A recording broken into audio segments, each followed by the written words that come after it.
On a crisp autumn morning in 1908, the streets of Detroit hummed with a quiet energy.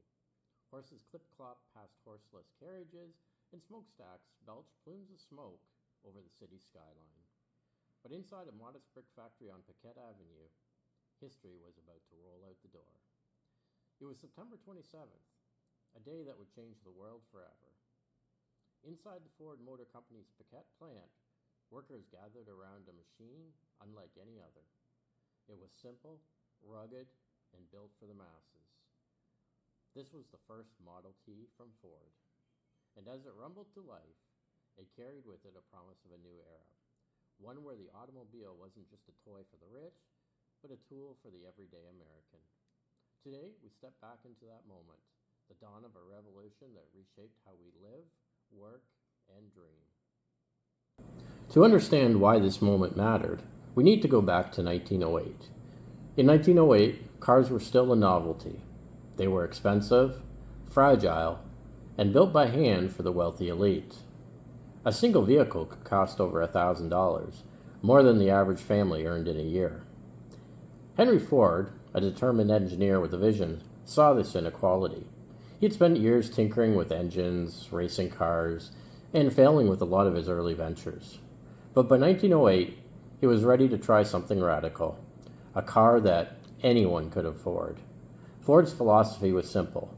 He said, "I will build a motor car for the great multitude." But to do that, he needed more than ambition. He needed a factory that could turn vision into reality. The Piquette Plant was Ford's answer. Housed in a 3-story brick building, it was far from glamorous. Workers toiled in dimly lit rooms, assembled parts by hand on wooden workbenches, but within those walls, innovation thrived. Ford's team, led by engineers like C.J. Willis and Joseph Gallam, designed the Model T to be tough, reliable, and easy to repair. Its engine was a 20-horsepower 4-cylinder. Its frame was made of vanadium steel, a stronger material than anything else that was on the market at that time. The car could handle dirt roads and climb steep hills. And it was designed to be built and assembled quickly. A single worker could build one in about 12 hours. But even this was too slow for Ford's dreams. Here's where the Piquette Plant's role becomes extraordinary. While the moving assembly line, Ford's most famous invention, would come later at the Highland Park factory, the Piquette Plant pioneered systematic production. Workers used interchangeable parts, a concept borrowed from the firearms industry. If a wheel broke, you didn't need to custom fix. You could just swap it out for a new one. At the time, this was revolutionary, but the process was still painstaking. On that September morning in 1908, the first Model T was assembled, but not on a conveyor belt, but on a stationary assembly line, where workers moved from one task to the next. The car's body was bolted to the chassis, the engine fitted, and the black paint.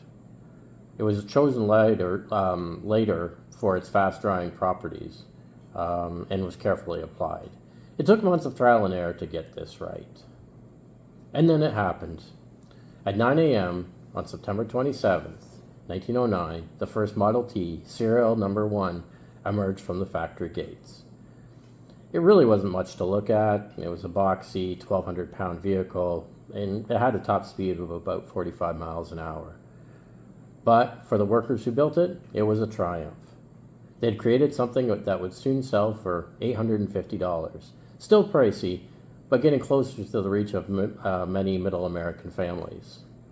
Henry Ford, he wasn't there to witness it. He was back in his office reviewing cost sheets. But the significance wasn't lost on him. The car would prove that mass was possible. As the Model T drove down Piquette Avenue, it carried with it the seeds of transformation. The automobile would soon connect cities, create suburbs, and redefine freedom itself. The ripple effects were immediate. Within 2 years, Ford was producing 100 Model Ts a day. By 1913, the Highland Park plant would introduce the moving assembly line, slashing production time to 93 minutes per car. As a result, prices plummeted. By 1925, a Model T was only about $260, or about $4,000 in today's money. For the first time, farmers could drive to town, families could take road trips, and cities began sprawling outwards. The Model T didn't just sell cars, it created an entire new way of life. It powered the rise of highways, gas stations, and roadside diners. It even influenced social change. Women gained mobility, and young people used cars to escape the confines of their small towns. By 1927, over 15 million Model Ts had been built, more than any other car in history. Today, the Piquette Plant stands as a museum, its red brick walls echoing the past. The first Model T, it's long gone, melted down for scrap, just like many early cars were.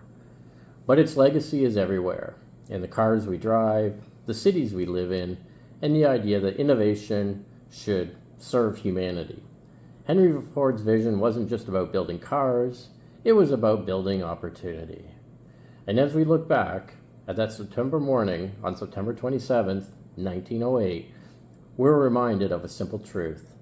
Sometimes the most ordinary seeming moments, a car rolling out of a factory, can change the world forever.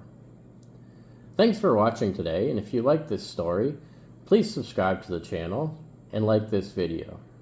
The Daily Past Cast is produced daily. Come back to our site every day for a new story on something that happened on this day in history.